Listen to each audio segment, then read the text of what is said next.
just doing general reporting this conference as it goes. Yeah, I think I'm going to do a sort of Are the Tories Dead piece.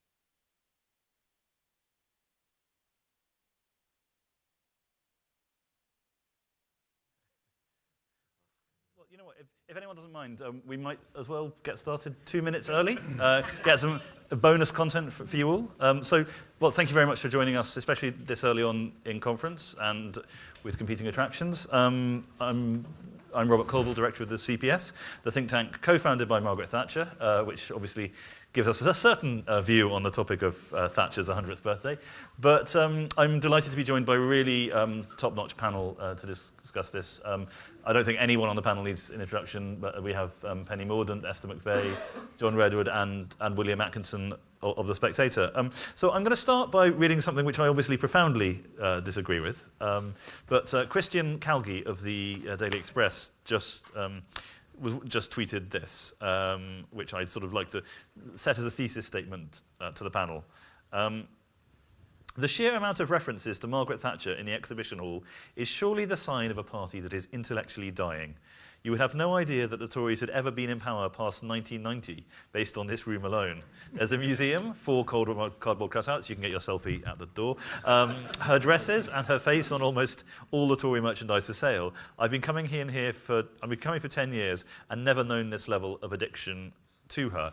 So let's start with William. You wrote for The Spectator this week, basically saying she was great, but it's time to move on. And so let's set that up, and then the others can hopefully knock that proposition down. Yes, no, it sounds like sort of the end of a sort of long-term relationship or something. You know, you have to be able to appreciate what's happened, but then realise that it's over for a reason. I think the Conservative Party has to take a similar approach to Mrs. T, and obviously, sort of saying that in the CPS, which is the great sort of bulwark of her sort of intellectual revolution, etc., is a sort of difficult. I realise that I am, batting on away turf, but nonetheless, I think it has to be said. So, look, I think, as I say in the piece, one can simultaneously be appreciative of Mrs. T's achievements. One can understand the way that we still live in the Britain that Margaret Thatcher built, and think that the Conservative Party has wedded itself to a version of Thatcher that isn't the actual reality of how she governed, or indeed how she prepared to government, which in many ways is the most important thing the party could be focusing on now. And of course, part of the sort of Thatcher revolution that the CPS played such a major role in. And I think, we saw with the disastrous sort of premiership of the 49-day Queen, but 3 years ago, what happens if you have a version of the Conservative Party that believes in a Thatcher myth, that sees her as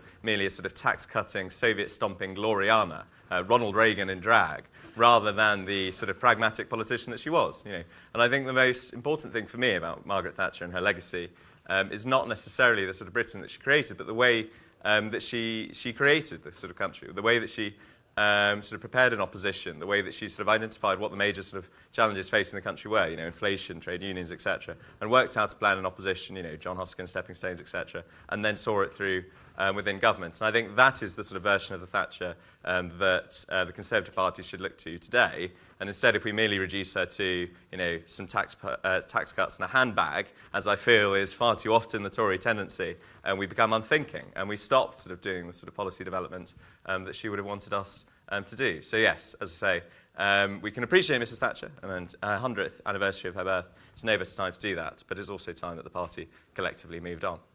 Okay, well, for more on this, read the 12,000-word essay that I will be publishing next week on what Thatcher means to us today. But, just going in the order you set yourselves, I guess. John, you had the unique advantage, well, one rare advantage of actually working with her as head of her policy unit, and obviously then as a Tory MP. Would you? I think you'd actually probably agree with more of what William said than disagree, perhaps. If you've got a great figure of your past who got a lot right, you should be proud of her. And I don't think we were proud of her often enough in the past. And if that was somebody who took on an almost impossible position in 1974 to win the Conservative Party back to conservative ways, to reconnect with its voting base and to go on to win a subsequent general election, that is exactly what she, with the help of Keith Joseph and the Centre for Policy Studies, did. I was 21 and I managed to get myself elected to a fellowship of All Souls College in the early 1970s. And there I met Keith Joseph for the first time. He was 33 years older than me. He was meant to be a lot wiser, and he was a Conservative cabinet minister, and he was a member of a Conservative government that stopped being Conservative and had a disastrous run on economic mismanagement with high inflation and ended up with more socialist controls than you even had in wartime. And I remember as a young man being presumptuous enough to say to this cabinet minister, "This is not going to work, Keith. This is going to end in disaster." And he was very polite and said, "Oh, well, no, you're wrong, John, and you'll understand one day, you know." But he was such a great man that after they had the awful defeat twice in 1974, he got hold of me at college and said, "You were right, please come and advise myself and Margaret Thatcher on how we get the economy sorted out." And that was the beginning of the fight back. And I, at a very young age, was an advisor of the Shadow Cabinet. And what we can now learn from that is that they had to move on from a series of colossal mistakes which a so-called Conservative government had made, and start again without being nasty about the people who did it, because some of the people who did it were the people who were doing the rethinking, and capturing the audience who did see that these were serious people who confessed they made mistakes, and they were now learning from that bitter experience. And of course, Labour had come into office and they doubled up on everything wrong that the Conservatives were doing and turned a pretty bad outcome into a disastrous outcome, became very unpopular, and the rest is history. I think there's quite a lot that looks rather similar to what's going on today. So as a man who's kept very quiet about Margaret Thatcher and Keith Joseph over all those years that have elapsed since then, in the last year or so, I've been happy to respond to nice invitations like this and to make it better known that there was a colossal problem. We sorted it in a single parliament. It can be done, and you will always be helped by a dreadful Labour government. And this Labour government has already done the first part of the job, which is to demolish practically all support for the Labour Party. With the help of the CPS again, I hope, we can do the rethinking again. And I'd end with a great tribute to the CPS. Keith and Margaret set it up. They asked me to come and chair the denationalisation committee, as it was then called, which we turned into the main driver of the economic renaissance and the main source of money, so that we didn't have to cut the welfare benefits and the health service, but we could get taxes down. And that was how it all got underway in the 1980s. Let's do it again, ladies and gentlemen.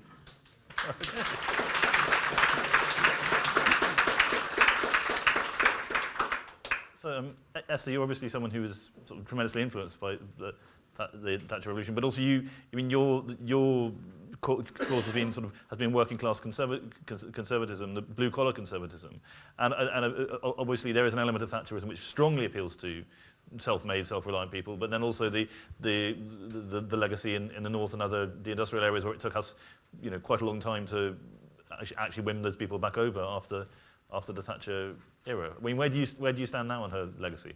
Margaret Thatcher, with great clarity, set out the timeless values of conservatism. She set out very clearly the rights and responsibilities of the individuals and that of the state. And from that, how do you both, through hard work, endeavour, working within the law, do the best for yourself and for the country, and clearly did that. And so for somebody like me, growing up in Liverpool in a very working class background, who wasn't political, don't come from a political background at all, it wasn't just her, but it was her whole cabinet that were electric when they were on TV, explaining the complexities, the difficulties of the time, which she says very clearly. A prime minister solves the problems of the time as you see it. And at the time, it was economic devise, but taking on the vested interests of the trade unions. And she did it through her way, through her view, through clarity of thought, hard work. I put her down as like an engineer of politics. What are the problems? How do we solve it? How do we go forward? But what she had, what most people don't have, and what prime ministers don't have, she got the job of prime minister, and that wasn't the end.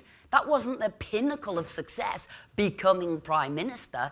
It was solving those problems and having the strength of personality and character to see it through. She wasn't a people pleaser where most prime ministers go wrong. She knew what she needed to do and she went forward, even when she had 361 economists writing to the Times to tell her she was wrong. No, she persevered and went through, because there was a lot of hard work that had gone into that, something Labour hasn't done, 14 years on the back benches and haven't managed to do anything. And I'll end on one thing here. She did opportunities for all. And that is how she won over the working classes. It wasn't opportunities for the few, which we'd seen before, but it was for all. And that is why she won over the south of the country that have never gone back, and let's hope they never go back to socialism. They kept with her because of what she did.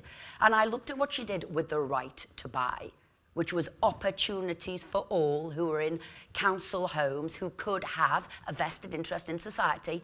And I'll give you a stark contrast with that. Supposedly a working class hero, Angela Rayner, who was in the housing department, who didn't do opportunities for all. No, a typical socialist. She sorted herself out and didn't want to pay tax. The complete opposite to what a Conservative wants to do. So is she relevant today? Yes, absolutely, because we're facing many of the battles that she had in her time. And our vested interests are the public sector. And we, whether that's lawyers, whether that's education, whether that is doctors, whether that is nurses, whether that is quangos, we have those battles to fight today. And we should take inspiration from a lady who kept winning general elections with a greater majority each time.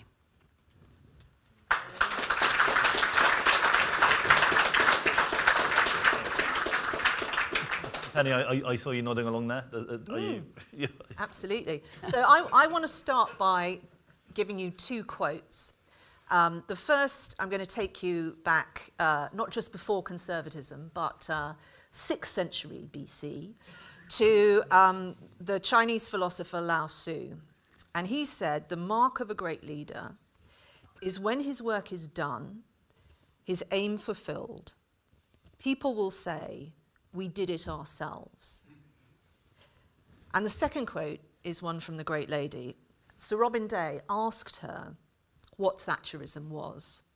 And she listed off all the things that we would recognise, many of the things that Esther has touched on: sound money, strong defence, ownership, all of those things. And then she said this: people call those things Thatcherism. They are, in fact, fundamental common sense and having faith in the enterprise and abilities of the people. They were always there. They have always been in the British people. But they couldn't thrive under socialism. And now they have been released. That is all Thatcherism is. I want to make 3 brief points. Her relevance today is not so much in policy. It's in about how you transform a country. Politics recently has been all about transactions. It has not been about what it should be, which is transformation. And she is one of a very few people that managed to do that. And those of us that have been in government, we can only marvel at what she did, some things of which at the time were absolutely unthinkable. Think of what she did on income tax, for example. But also the ruddy speed at which she did it. And it wasn't just she had a plan about how to do that and she knew what she wanted to do. She understood that in this country, to achieve that radical reform, it has to be rooted in the familiar, in tradition, in faith, in things that take people with you. There's a wonderful film that was made in 1944 by David Lean. Noel Coward wrote it, and it is called This Happy Breed. It's about Britain.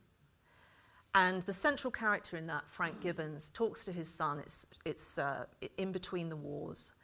And he says to his son, What works in other countries won't work in this one. We've got our own way of doing things. It may be a bit slow and it may be a bit dull, but it suits us all right and it always will. We know that slow and dull is not what this country needs. So if you want to do the things that are actually going to transform this country, it has to be rooted in the traditional. Look at government departments, look at public organisations, private organisations. Those that have traditions do better. They perform better.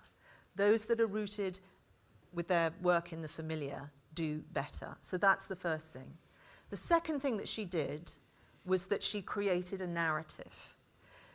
She told a story about why the country doing well, people creating jobs and investing here meant something to every household. If the UK had matched the historical growth rates of the United States, every British household would have about £15,000 additional disposable income. We've got to create the link between people investing here, creating businesses, creating wealth, and what that means to people's income, what that means to their opportunities and their retirement age. And then the final point, very briefly. I had some correspondence with Mrs. Thatcher, and one of the letters I treasure most is when she wrote to me when I lost in 2005, when I first ran for Parliament and I lost my seat. And the thrust of her letter was get up off the mat. And that is the final lesson we need to take away from the great lady. You are all here, not because you're going to have, well, I hope you are going to have a lovely time, but you know, it's tough being conservative right now. But there is no more important thing you can do, because the other guys are not going to offer the things that are going to bring the transformational change that our country needs. We want our nation to be capable. We want to have agency. We want it to be all it can be. And I'm afraid it is us that are the only people that are doing the work to provide that answer. So thank you all for being here. And please take away those 3 lessons from the great lady.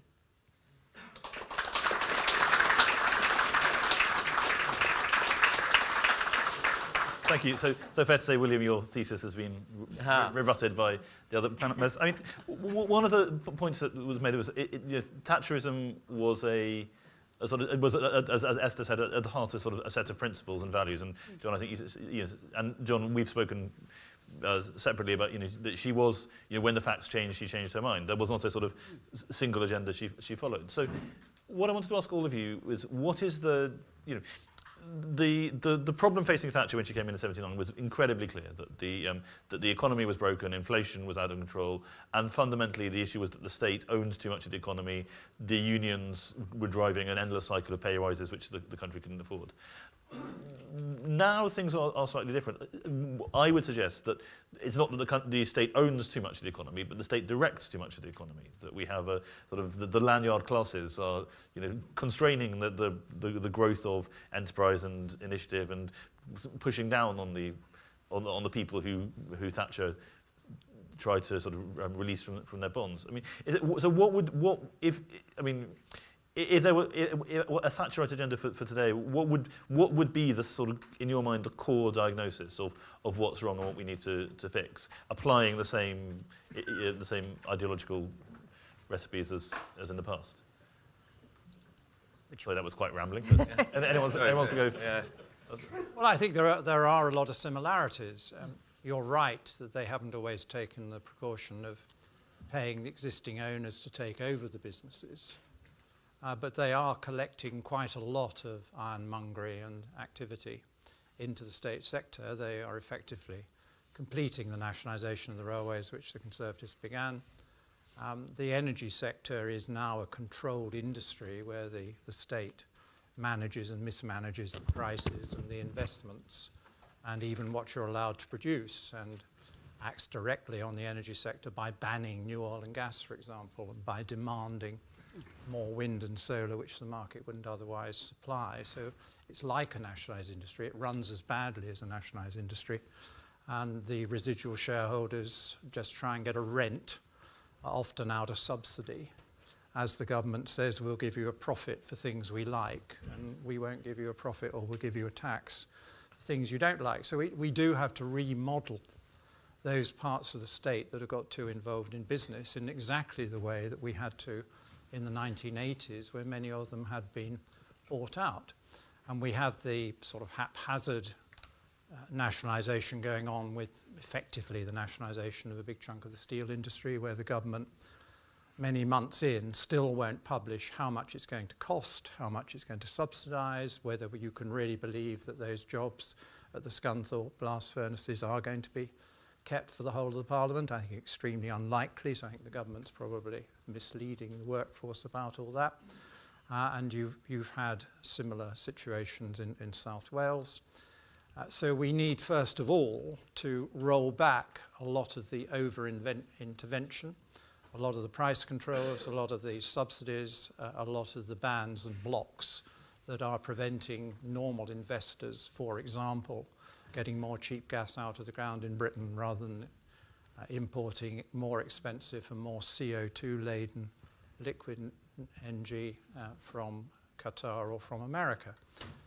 The policies done in the name of net zero generally are a disgrace, because they not only cost us a lot more and distort investment and make normal business life difficult, they are closing so many of our factories because the energy prices are simply too high here.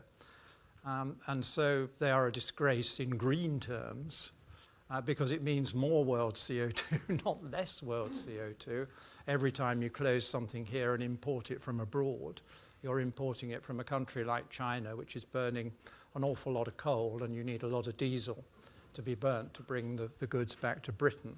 So more CO2, and disastrously more CO2 if you use LNG than if you use our own domestic gas down a pipe, something like 3 times as much. So we need to rewrite the net zero story, we need to rewrite the regulation of industry story, we need to get back to a position where, for example, we could take care of our energy, more of our energy needs at a much cheaper price by just allowing the market to build quite quickly a series of gas turbine power stations that could run on base load, because they could then sell the cheapest power on the grid. And if we don't do that, we're going to run out of power, we're going to have blackouts, and we will still live with this phenomenally expensive power, which is deindustrializing at a pace. That's just one example of the kind of rollback we're going to need of bad and over-regulation throughout the state sector. And then briefly, we obviously need to control migration. Under Margaret, it was plus or minus net zero for the number of migrants coming into Britain compared with the number of migrants going out. I think the biggest year for net migration was 50,000, but there were years when more people left than stayed, because we understood that every migrant coming for a low-paid job and every dependent migrant, of whom there are lots, was a big increase in public spending, and we were trying to control public spending. I don't know when the Treasury bean counters suddenly decided it was a good idea from their point of view to invite many more people in, but they didn't know how to do arithmetic. And you can see that in the growing government deficit. And so Kemi is exactly right to launch the only serious proposition on offer.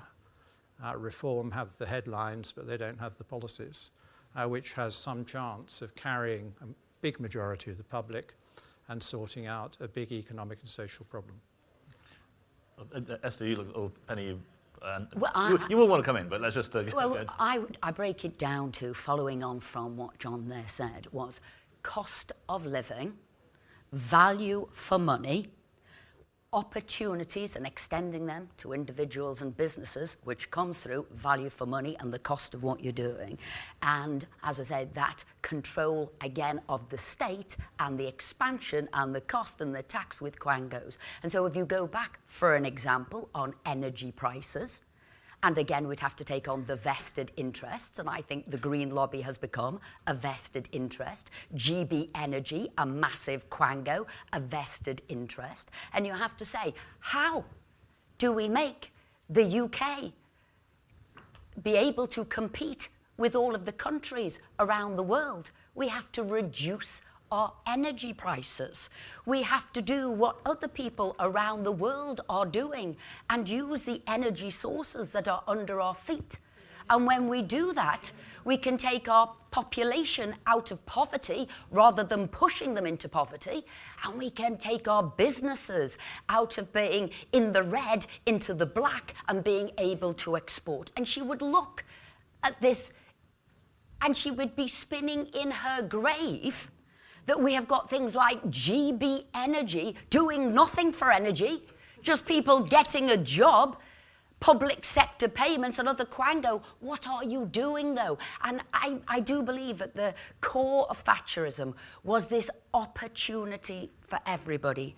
Hard work, endeavour, and you will succeed. And that, I think, is what she'd be doing straight away. How do we tackle that? And I have to say, I don't think Tony Blair necessarily knew what a monster he was releasing with the expansion of quangos, but they've busily bred and expanding, and they are now dictating to us what goes on.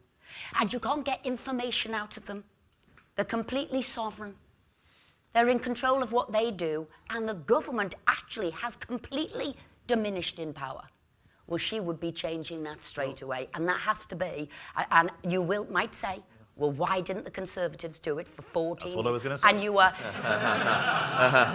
and you are quite right. And I will say, right, there is a time, and I do believe the public is always ahead of politicians, but I believe there is now a time where there is an alignment of politicians and the public, and they too know that they have to take on these problems because they are so great.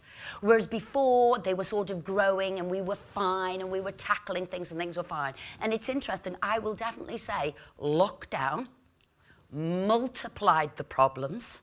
These organisations multiplied in size and the state diminished, and we got ourselves into debt beyond comprehension. 400 billion, 500 billion. So I think there are certain times that you can, and we need to, take control, as Penny said, of that public, that desire for change, and unleash that, which Thatcher successfully did, and the next Conservative government has to do. Although Thatcher did actually, ironically, I mean, as John will remember, Thatcher introduced quangos to bring public sector discipline to the public sector, and instead they've brought public sector lack of productivity to the private sector, which isn't really the way around we hope for it. But Penny, I mean, you were a minister in the government. It is an unfortunate truth that in so many instances, all of the bad things Labour are doing are effectively amplifying things that the Conservative Party did. I mean, how do we get away from that? Look, I think we've got to get back to what Thatcher's quote tells us to get back to, which is that we have values and we have a clear philosophy, but we are also pragmatists. And what needs to happen now is what the country needs us to make happen now.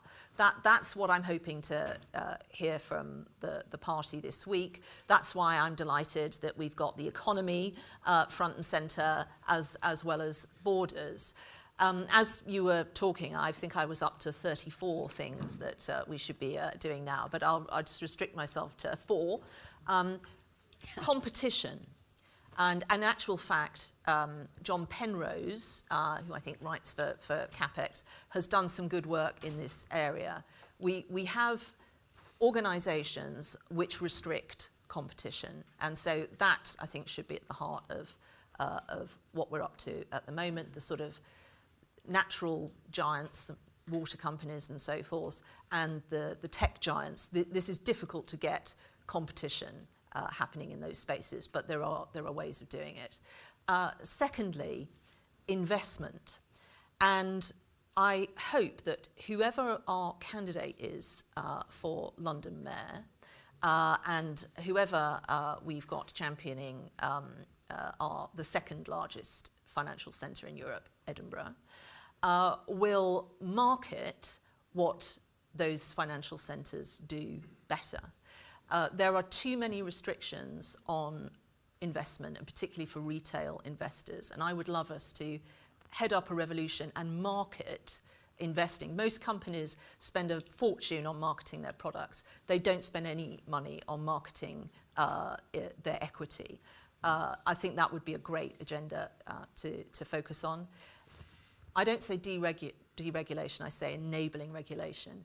But if we sorted out some of the red tape that is restricting business, that is as effective as tax cuts for getting the economy going. And the final thing I would say is on security. John spoke very eloquently about some of the nutty things we've seen going on the net zero agenda. And I want us to have net zero sobriety. And part of that is about recognising that, I mean, see it very clearly in what Ed Miliband is doing. It is benefiting industries in China. It is creating jobs in China. And we are losing sovereign capabilities from this nation. We need to be doing things at a pace and in a way that is building capacity and increasing our security at home. And alongside that, we have to actually do what Keir Starmer says the nation needs, but he is not prepared to do, and that is to invest in our defence and security. We've seen huge fanfare about the new NATO floor of 5%, but there is no money coming, and that is a scandal. First Sea Lord said a few weeks ago he thinks we've got 4 years before we are facing a conflict, and we need to rearm now. If she were here, that is what she would be doing. Yeah. But of course, that money has to come from somewhere, which isn't an area we can perhaps get once you get to next. William, have you been persuaded by any of what you've heard, or are you still?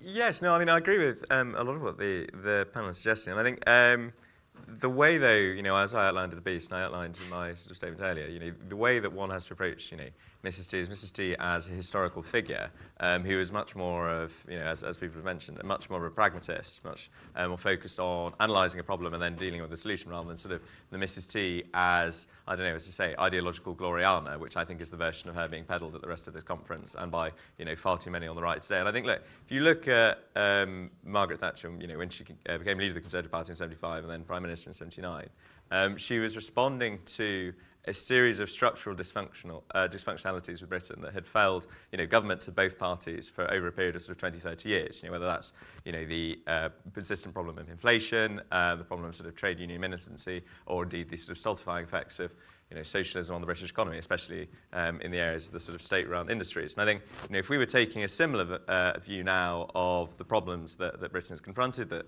you know, failed 14 years of Tory government, which are now, you know, hamstrung, who's sort of now made sure that Labour is hamstrung in the same way, but also, you know, persistent under previous sort of Labour administrations as well. I think we would say that the sort of big three problems that we're confronting are probably, you know, the older CPS chestnuts of our planning system and our failure to build consistently now for sort of 10, 20 years, immigration, which has become something that we've become addicted to, and especially since Brexit has exploded beyond all expectations. And then energy. You know, we have, you know, the highest sort of energy costs in the Western world, and we have simultaneously, as John and Penny mentioned, a approach to energy which is still polluting, which is just merely sort of shifting a lot of our emissions elsewhere, but hasn't actually provided us either the sort of domestic sort of security that we need, or sort of provided a long-term route towards decarbonisation. But underlying those sort of policy challenges, there's also a series of structural problems that any British government now sort of confronts. On the one hand, we have what is often obliquely referred to as, you know, the blob, this sort of combination of Whitehall inertia, sort of judicial activism, international agreements, etc., which are stopping ministers of all parties from being able to deliver the agendas on which they were elected. Again, the point that Esther was making about Quangos, the idea that we've actually siphoned off now so much of the actual functioning of the British state away from the hands of ministers, meaning that it's impossible for, you know, governments of any stripes to deliver their agendas. And also, you know, Britain's position in the world. Again, one of the reasons why you couldn't simply replicate what Thatcher did today with a sort of new Conservative government is because Britain is so reduced as a world power, and the international situation is so different. You know, not only the end of the Cold War and the rise of China, etc., but the fact that, you know, as Penny pointed out, you know, consistently governments have now sort of cashed in the peace dividend for 30 years, and Britain is, you know, reduced on the world stage. You know, we are not really an important player. We might sort of punch above our weight in areas like intelligence, but we are no longer able to, you know, dictate to the pace of world events as we once would have done. And I mean, finally, obviously, the political situation is the most difficult one for any sort of Tory leader or any sort of Conservative now to confront, which is that, you know, Mrs. Thatcher may have been behind the polls, say, behind the SDP when she was in government in sort of 1981, 1982, but she never had a sort of position. She was never leader of the Conservative Party when it was on 14% in the polls and, you know, struggling to keep out of fourth. And she never confronted a party to the right, which was seen by a growing number of voters as a more coherent and more attractive sort of political offering. And that's one of the reasons why I say, you know, the Conservative Party can't simply, you know, LARP as Mrs. T and hope to revive itself, because we are dealing with a very different situation. And we have to confront the fact that, you know, there was never a situation in which Margaret Thatcher confronted another politician who was seen by a growing number of Conservatives, both with a big and a small c, as being a more sort of consistent offering of Toryism than she provided. And so as a consequence of this, you know, I think, as I say, there are lots of sort of structural challenges there that we should apply a sort of Mrs. T style lens and focus on addressing. But again, we can't simply reel off the same sort of prescription list or the sort of greatest hits even that one often talks about when one talks about the sort of Thatcher government, and hope that they would be just as effective today. So for our older audience members, LARPing is live action role play. Thank you. We'll go to we'll go to questions, but one more quick question for the panel, which does touch on what Penny said. There is a quote from Thatcher, which I quote in my Sunday Times column today. If the problem is you're borrowing too much, that arises because you're spending too much. If you're spending too much, you must reduce your spending.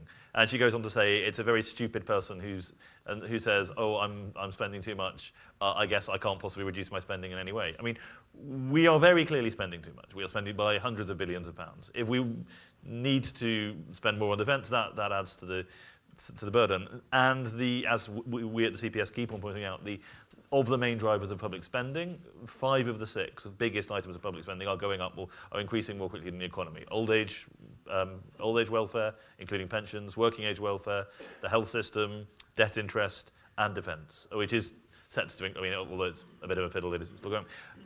How do you sell that message of Thatcherite rectitude to the country, a country that doesn't seem ready to hear it? Is that the place for the Conservative Party to be? Which, I mean, I personally think it is, but how do you make the nation chaste? Well, it's fundamental, and it's what Kemi is rightly positioning her policies around. And Margaret herself did it by continuous repetition, elevating housewife economics, which people were rather looking down their nose at, into common sense economics that works. I mean, I spent so many hours in long sessions helping her draft some of her big speeches. I willingly did it because it meant that I had hours of her time on policy and on what was wrong and right with the state of the government, and I could make my criticisms undercover that we were trying to explore what others might think. And so I learned a lot about how she felt about it all. And you're exactly right. She always had the Micawber quote in her mind that if you spend 6pence more than your income, you're probably going to go bust and you live in misery. And if you spend 6pence less, you live happily and you can save and make progress. And so we were constantly trying to find ways of relaunching that. She would also occasionally say, oh, you know, they'll have the odd long word, John. And she would say, no, we can do a little bit of philosophy. But basically what we did the whole time was just repeat to the nation the basic truth that there is no free money, there is no magic money tree. And the trouble is that we now live in an era which says, you know what, there was a magic money tree. It started with Alistair Darling printing a whole load of money through the Bank of England to get over the banking crisis, and it carried on with Rishi Sunak printing a whole load of money to get us over COVID, £450 billion of it. And we've got to revisit that, because that is one of the reasons none of the sums add up anymore, because that is all matched by an awful lot of debt and all the interest on the debt. And it was also, I think, part of the reason we had quite a high inflation. Because if you look at what happened over COVID, America, Europe, Britain printed a load of money and had an inflation, and Japan and China and Switzerland did not print a load of extra money, and they didn't have an inflation. And then our central banks turn around and blame the Ukraine war. Well, I'm afraid the Ukraine war and the energy prices hit China, Japan, and Switzerland probably even more than they hit us and America, because they import practically all their energy. So we have to explain that to people.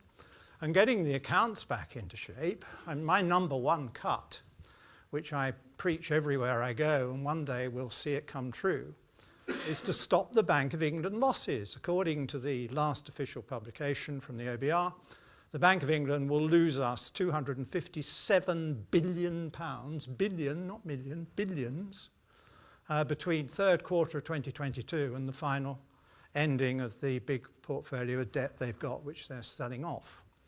And they're presenting a bill of 20 or 30 billion a year to the taxpayers, and the taxpayer just have to pay those losses. And so it's very much part of the budget strategy. The governor has at last admitted, I and a few others have been making this point, that the Bank of England has invaded fiscal policy. They're meant to stick to monetary policy and counter inflation, but because of the way they have debauched our money and bought too many bonds at the wrong prices, they are now sending us a huge bill. So I mean, that's the lowest of low-hanging fruit if you want to start reducing the costs. But then Margaret would certainly have wanted to say to people who are getting these sick notes for life, do you really need a sick note for life? And maybe giving 20, 30-year-olds sick notes for life is the worst thing you can do for them as well as for the state. And it's desperate. It's got out of control since Labour took over, and there needs to be radical welfare reform. I remember taking... John, sorry, I'm going to need to... we're going to run out of time for questions. Okay, well, if I was to channel my inner Margaret Thatcher now, right, and she was a brilliant communicator, and I always felt there was a moral justification in everything she did. I think I would go straight away to immigration and the immigration numbers. And the country can see it, is crying out for it, because there's a fundamental unfairness that people can break into our country and be housed, fed and looked after for free when so many of the public are having difficulty paying their rent, their mortgage, paying for energy and getting food on the table. And when you look at it in the round and you say, well, there's where we're going to stop money straight away. So that is why Kemi is right today to talk about coming out of the ECHR, and the Human Rights Act is the first thing we need to come out of, Blair's Human Rights Act, because that would align all Conservatives together, because many of the Conservatives were there before Blair's Human Rights Act, so of course we can get rid of that first, because that embeds it into British law, right? And then she would say, and, like John said there, we've all got to work together. You cannot be on benefits. We won't be giving benefits to people who've just come into the country, but people who are now feeling that they need to go on to benefits and feel they've got a right somehow to be on benefits because we're giving them free to everybody else, need to look at themselves and say no. And it is shoulder to the wheel for all of us, and there will be a fairness in for all of us. We won't let those people in. We'll look after you. We'll sort out your bills. We'll bring energy down. And that is how we'll go forward. And you do need buy-in from all of the public. And I think that is the buy-in, the stopping of illegal immigration, and bring it to as well to legal migration, but illegal, because people can see that and understand it clearly. And that was what she was brilliant at doing, making people see, understand what was wrong and what you could do to help. So many times we all think we can't do anything to help, but on that one we can. And Penny, Very quickly. Very quickly. Sorry, I've mistimed it. So, look, John is right that there are things that government must do. It must cut welfare spending. It must control spending. But I think as well, you're going to have to just stop doing certain things. You need to do less and do it better. So how do you do that? Two quick examples about how you could do that. The first is government departments, when you ask to look at their finances, when you go into a new department, they will tell you what their budget is. They will tell you how much money they have got to spend. You should also be grading them on what it is they raise.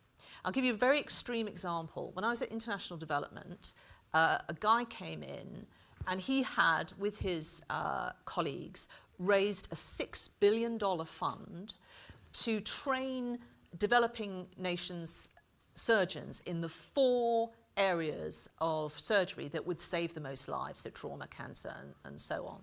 $6 billion, and he had a board of the world's 30 top surgeons to help him do it. Brilliant, pat on the back, fantastic chap.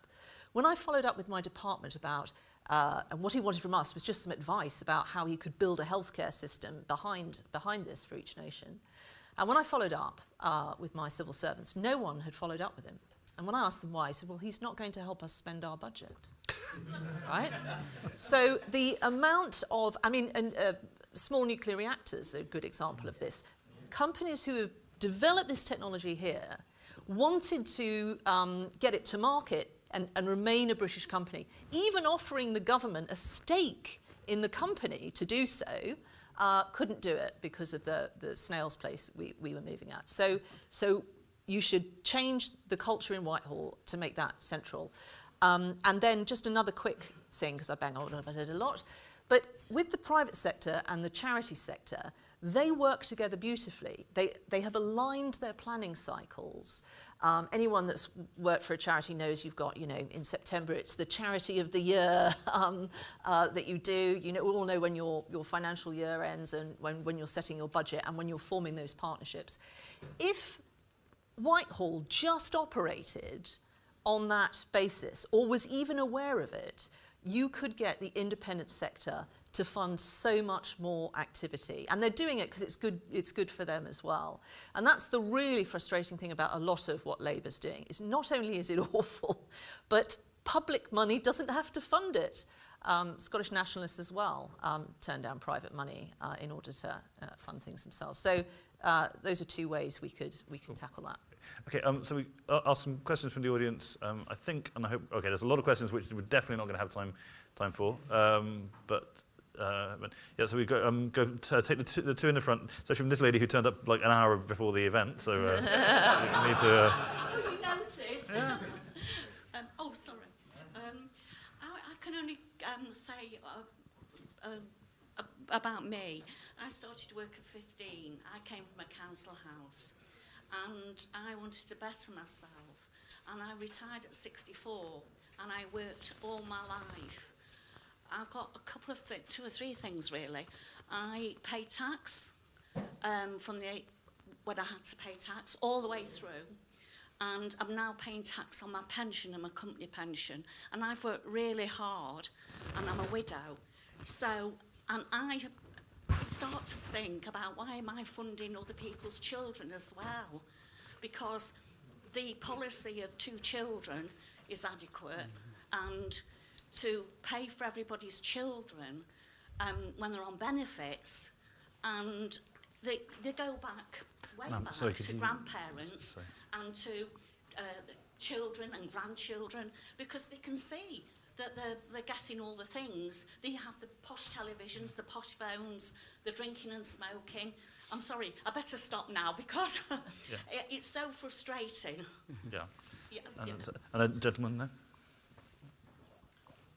I'd just go back to the discussion that you had before about quangos and privatisation and this kind of thing. And actually, I think that the problem is one of competition versus monopolies, not privatisation or state-controlled companies.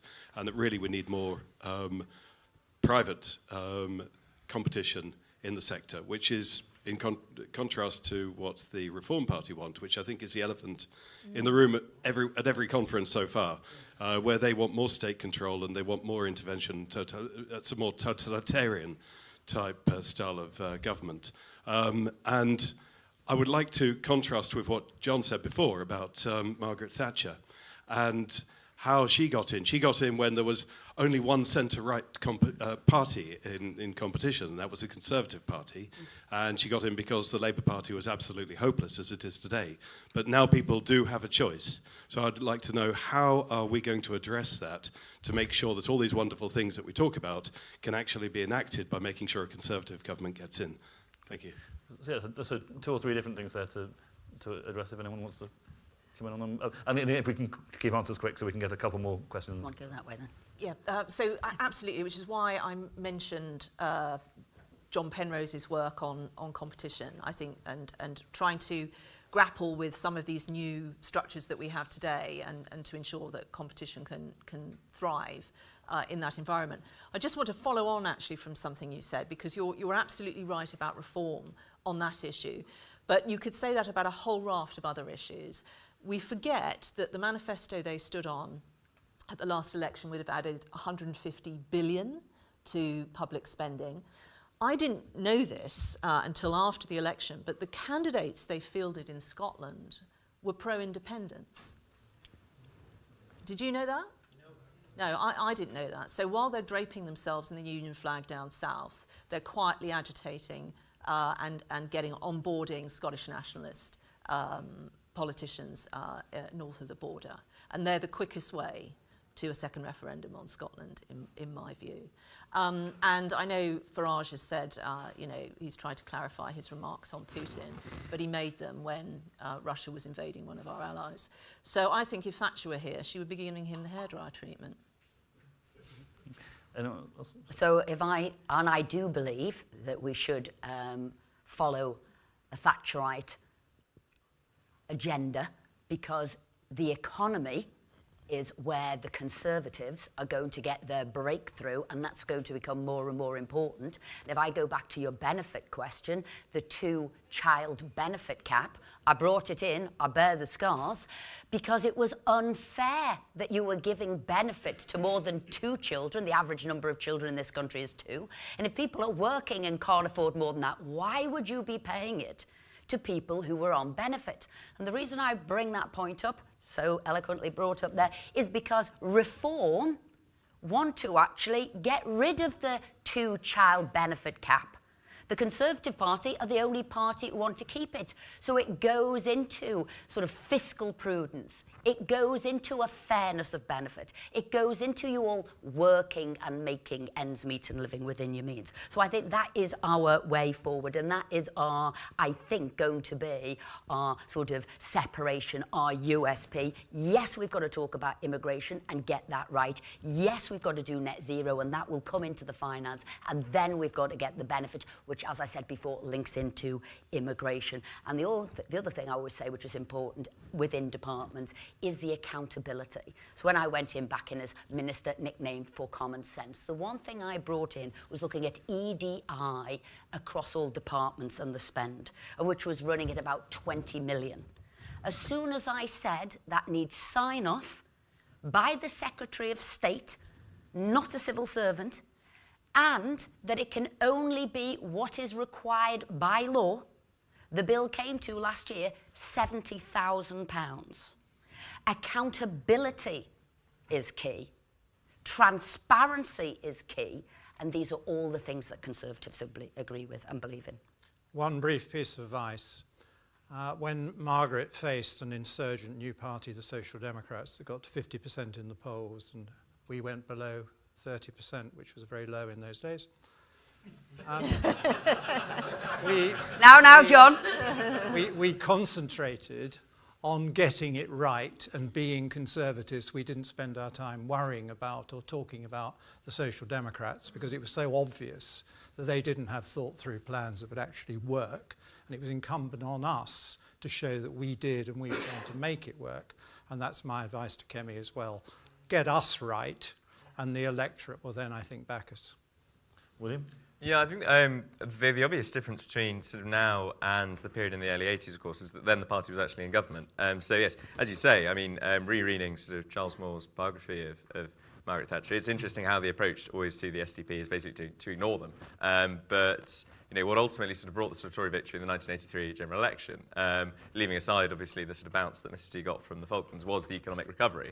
But the problem that the party now confronts is that because we're not in government, we don't have the ability to actually A, implement an agenda of governance, but B, then get the benefits from that. So, to tame inflation, to sort of bring the unions to heel, etc., and be re-elected as a consequence. And I think, look, I mean, in my previous role at sort of Conservative Home, I was here last year, sort of viewing the leadership election. I viewed it with a sort of great deal of gloom, and I didn't think sort of Kemi was up to the job, and I think the last year has largely proved that. But if she was going to turn things around, she has learned that we operate in a very different environment to that which Mrs. Thatcher operated in. Mrs. Thatcher was the leader of the Conservative Party before we even had 24-hour news, let alone sort of social media. And the only way that you're going to be able to compete with Farage, leaving aside sort of policy, is by flooding the zone. But I think, again, the hour on that is a bit too late. And I think the Conservative Party has to work out, what it's ultimately going to be for, because are we going to exist essentially as a party of sort of 14 to 20 MPs, which is what the polls sort of currently predict, hoping to hold reform's feet to the fire, being a sort of regional interest group or an interest group for the over 70s, etc., or are we going to be a party that's actually challenging for national governments? And I think if we're going to be that, we're going to have to not only have a much greater reckoning with our record over the last 14 years than we've currently shown any ability to, but also going to have to make clear that the Conservative Party is a party that must go forwards rather than backwards. And again, focusing merely on sort of aping Mrs T ad infinitum is going to prevent us from being able to do that.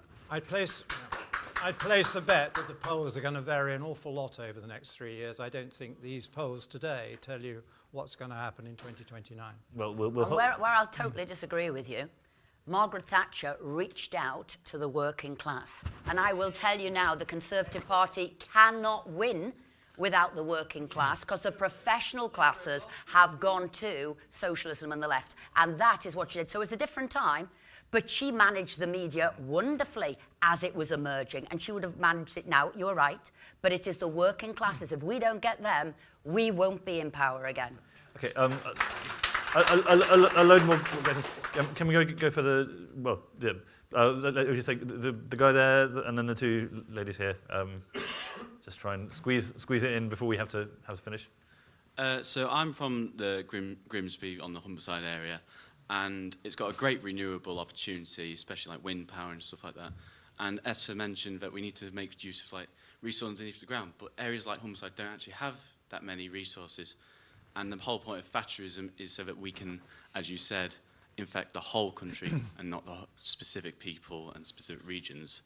How do we follow Thatcher's dream and appeal to these areas with different resources and different energy things so we can reduce our energy bills and such? Cool. And then the two ladies here, and I'm very sorry to everyone else.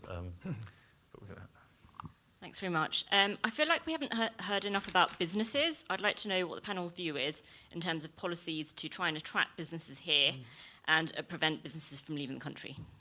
And then the lady behind you. I simply wanted to say that growing up in Bedfordshire as a teenager when Margaret Thatcher came in, the reason that I wanted to come to this now was to see what everybody was going to say about her retrospectively. So I've interestingly just been to James Cleverley's event, and it was full of people who were certainly less than 70. I haven't hit 70, I'm a kid of the 60s, and we all count. And what's really hit me is that individuals and independence are not the words that are coming out but could come out. And when people talk about history, this is my soundbite, it's not history, it's hi, story, the story carries on. Cool. And so can we have, well, let's go down the line for sort of final, answering those questions and also final remarks. So, William, do you want to start or finish? Your choice. Yes, no, I think it's essentially what, I mean, also extending what sort of as Esther was saying about, Mrs T's ability to sort of mobilise sort of different parts of the country, etc. And, whether that's sort of demographically or in terms of geography. I think, if the Conservative Party is going to be a national party and ultimately is going to be a national party or nothing, it has to, essentially go where the voters are. But a basic point that we make, and this also sort of comes back to that point about spending, I've often written about this idea of sort of Tory Leninism, basically the idea that the Conservative Party needs to encourage a sort of coterie of sort of 100 to 2,000 people who would be able to come in on day one of a future government and actually implement an agenda. And whether that's the same agenda that you actually put to the electorate would be a very separate matter. But I think, a Conservative Party that is going to be able to appeal on a national basis has to paradoxically be able to sort of tailor its message to local audiences. And I think one of the things that we've seen over the last few days with the sort of talk about getting rid of the Climate Change Act, etc., is that in those areas where a sort of renewables industry is already sort of thriving, etc., is already in development, that's naturally going to sound like the Conservative Party isn't interested in those areas. And one of the things that we had under, say, Boris Johnson, for example, is that we pushed an awful lot about the idea of, sort of going green in terms of, like new renewable sort of industries, like sort of wind farms, etc., but also, with battery industries and things like that. And I think the Conservative Party has entirely lost interest in that. And I think, unfortunately, that's so far away from the agenda that Kemi is currently outlining that I don't think the Conservative Party is going to be able to appeal in those areas at all. And quite frankly, if it hasn't already been swept away by reform, I'm sure it will be imminently in those areas too. It's never a hard ray of sunshine that you are. John. Well, the great joy of markets is they deliver jobs and opportunities and profits and greater prosperity if governments just get out of the way and allow them. And two of the great successes before China moved in were Hong Kong and Singapore, Singapore still. They have no natural resources. They had no obvious thing they could do that would elevate them above the relative poverty of many of the countries around them. But they had low taxes, they had light regulation, and an awful lot of get-up-and-go energy, drive, enthusiasm. And so they became colossal successes, rising in the East against a difficult background. That is what Margaret enabled a lot of people to do in our country in the 80s. That is what we need to offer again. We should be those with the message of hope. We should be the people saying to young people, you can do it. You are the future. You can make it happen. How can we assist you in doing that? Well, we have to take taxes well down on business and individuals.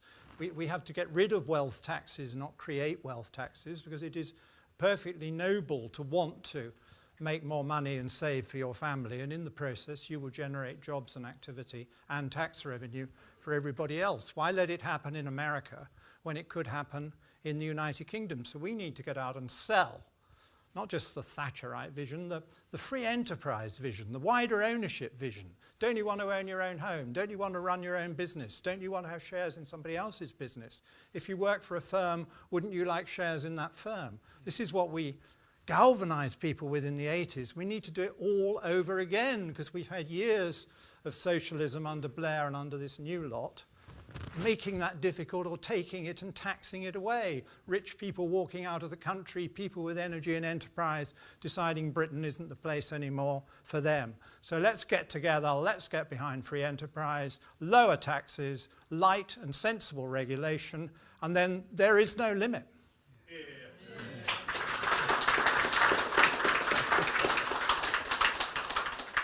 So if I was going to use a word then, it would be success. And we have to be proud of and unapologetically say, we want success for everybody. That goes back to businesses. John has so eloquently said that, so I won't say that again. But tax needs to come down. We know how many businesses and individuals who are successful are fleeing the country. We need them here, helping that. And I guess it starts with affordability. So Thatcher would be saying, we want to embrace all of the opportunities for the future, all of the new types of energy for the future, all of the new industries for the future. But we've got to start with what is happening now, the technology and how we can afford it. And we can then put that money into other areas and other things. You're not stopping what we're doing. You see a journey where you're going, but you can't put things out of sequence. And at the moment, you know, the place sort of is on fire a little bit under this Labour government. And there's lots that we need to say, list the priorities, and there are a couple of urgent priorities, deal with them. But we do spread opportunities to everybody. And if you've got a great idea, how do we support you? But that word has to be, we champion success as a country. Absolutely, and reward responsibility, and those that step up and take it and inspire responsibility in others. Couple of depressing statistics for you folks. Oh no, don't end on depressing statistics. No, because this is the stark reality of what has happened just in the last year, since the last budget. London, wonderful London, is second only to Moscow for the number of high-value individuals that have left in the last year. Second only to Moscow. And the number of Brits seeking residency elsewhere has gone up by 57% since the last budget.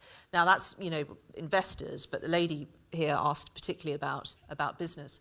One service we can perform in opposition is to champion business and wealth creators and create that narrative, again, that I mentioned that Thatcher did so eloquently, about why this matters to us all, why what they're doing is for social good.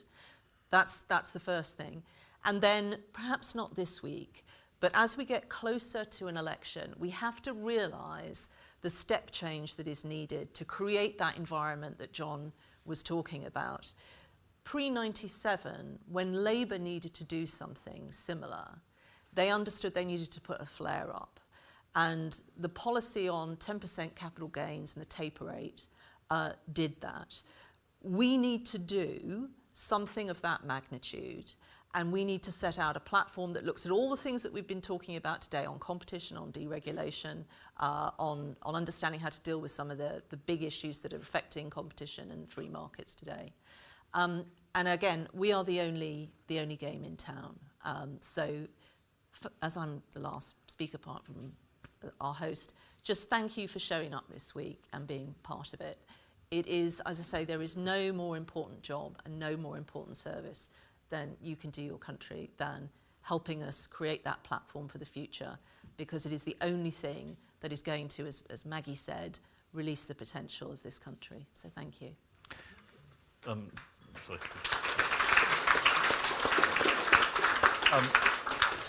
Thank you to Penny, thank you to all of our panellists. This has been the first CPS and CapEx event of the conference. It's by no means the last. The next will be me in conversation with Robert Jenrick. I'm afraid we're going to have to ask everyone to leave. You're welcome to come back in, but we want to make sure that everyone who's been... I'm assuming people have been queuing outside. I'm hoping people have been queuing outside. But we also just need to switch the air conditioning on for that one. So thank you all very much, and thank you to our panel. Sorry, I should have...